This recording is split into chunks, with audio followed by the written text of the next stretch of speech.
Greetings, everybody. So, in the previous video, we have discussed about the free response and the forced response of a system, right? So it's the response under a specific input and zero initial conditions, and the response under non-zero initial conditions and no input. And of course, we can potentially combine them together in the complete response of the system that is the case where we have both an input and some non-zero initial conditions. Okay.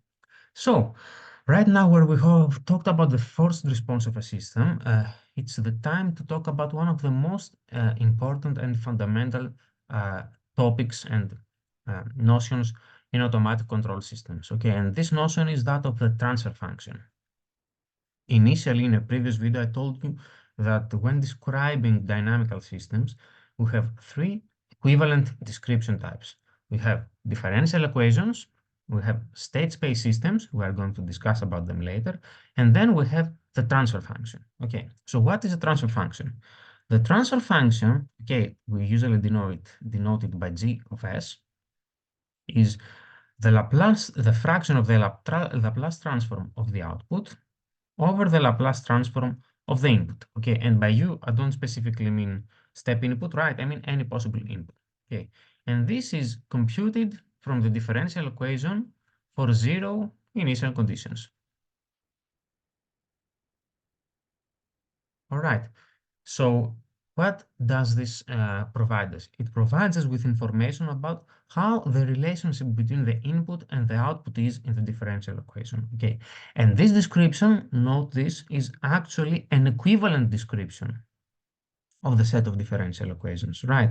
So we don't lose any information going back and forth between the differential equation and the transfer function, okay?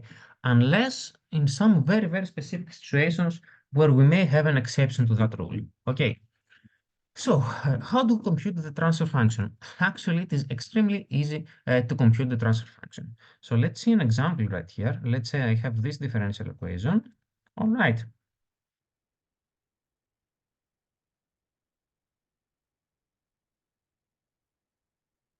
And this is equal to 2 times u of t. Okay, and my goal now is to find the transfer function. So what do? I take the Laplace transform for zero initial conditions. So let's see, this gives us s squared over y of s minus 3 times s ys plus 2 times ys. Nice. Okay, so I leave all the other terms behind. I don't write them because they are all zero.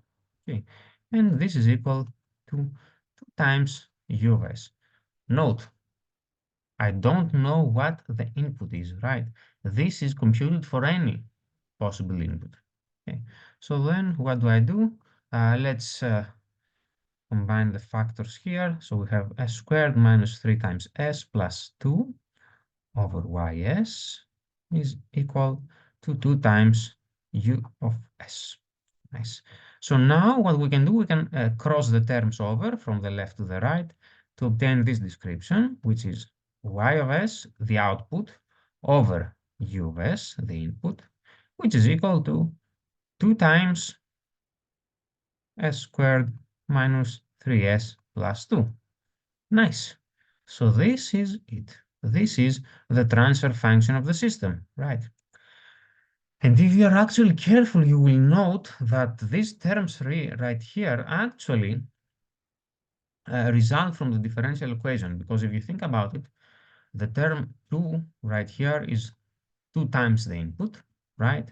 And then here we have this polynomial, which is obviously resulting from this differential equation, from the left part, because we have 2 times the output, so this is a stable term, minus 3 times the derivative, so we have minus 3 times s, and then we have the second order derivative, so we have s squared. So really, after you do just a couple of examples, you will realize that it is very easy to understand the transfer function just by taking a very clear and quick look at the differential equation. Okay, so you can go back and forth very easily. Okay, so in general, the transfer function is going to be like that, right? Which is just a numerator, all right, and a denominator. And both of them are going to be polynomials, okay?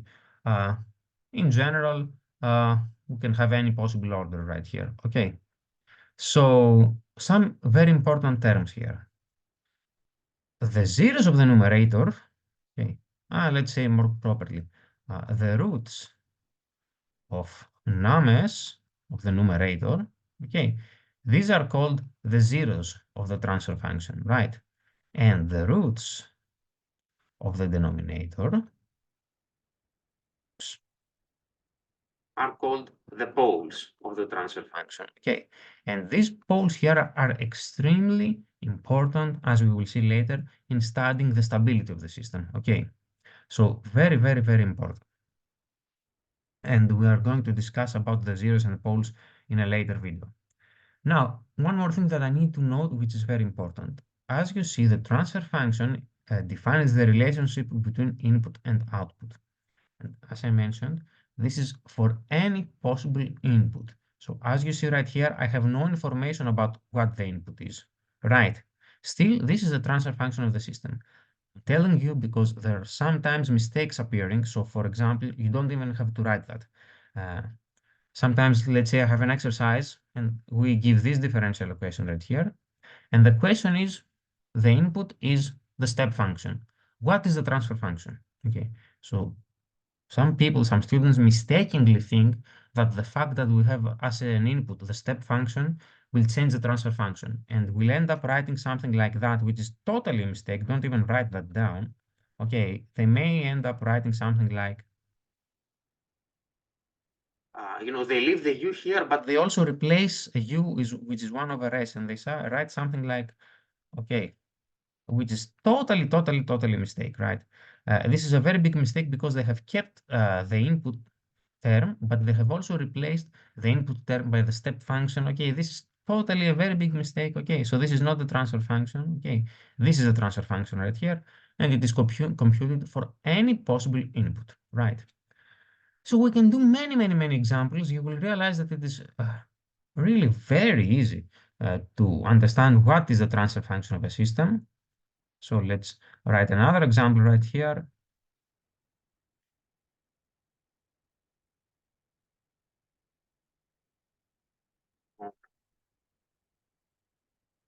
So again, I'm searching for the transfer function. U is an input.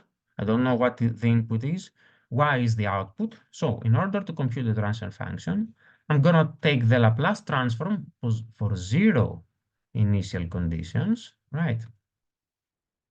Which will give me s squared ys minus 2 times y of s. Nice.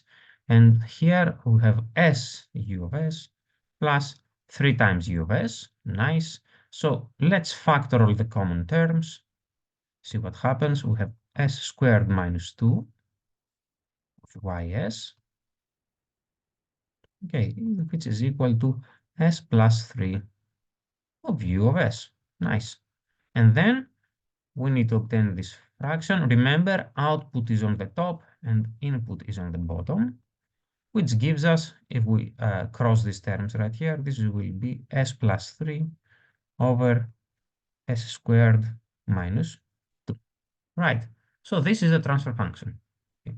So as you can understand, there is a chance that the numerator is going to be a polynomial as well. I mean, right. Okay. And here we have the zeros of the transfer function, which is the s equals minus 3, and we have the poles of the transfer function, which is the s equal, we have s squared equals 2, so s equals the square root plus minus of 2.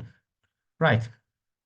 Um, and that's it. We have two poles and 1, 0 in this situation, right? Simple as that. So, what else should we mention about the transfer function? One thing that is very important to mention is that we can very easily, understand the differential equation just by observing the transfer function. Okay.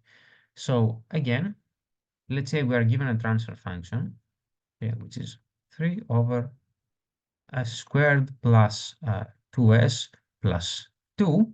And here we can easily understand that obviously since this is ys over us, well, then naturally the relation is this, s squared of ys plus 2s ys plus 2ys. This is equal to 3 times the Laplace of the input. And then by taking the inverse Laplace transform, well, I can go back into the differential equation. So this will give me double dot of y plus 2 times the derivative of y, nice, plus 2 times y, which is equal to 3 times u of t, right? So you can see we go from the transfer function back into the differential equation. So it is very easy to go back and forth, right? This is why we say that we have an equivalence description, right? And unless some very specific situations happen, we don't lose any information. And again, let me give you one more example. Let's say we have y dot plus 3 times y, and let's say this is equal to 2 times y of t. Again, as I told you earlier, what is the transfer function here? You can easily understand the transfer function just by looking at the differential equation, right? So remember, each of these individual terms will give me a term in the polynomial of the numerator and denominator. So we have 2 times the input, so this will give us a 2 right here. And then we have the derivative of y, so this is an s value, plus 3 times the function of y, so this will be s plus 3. So it is very easy, by just by observing the differential equation, you can go and understand the transfer function, right? So any questions that you have, you write them down in the comments, and pretty much the course deals a lot with transfer functions, so you're going to see them many, many times in the next videos. Okay, so thank you very much.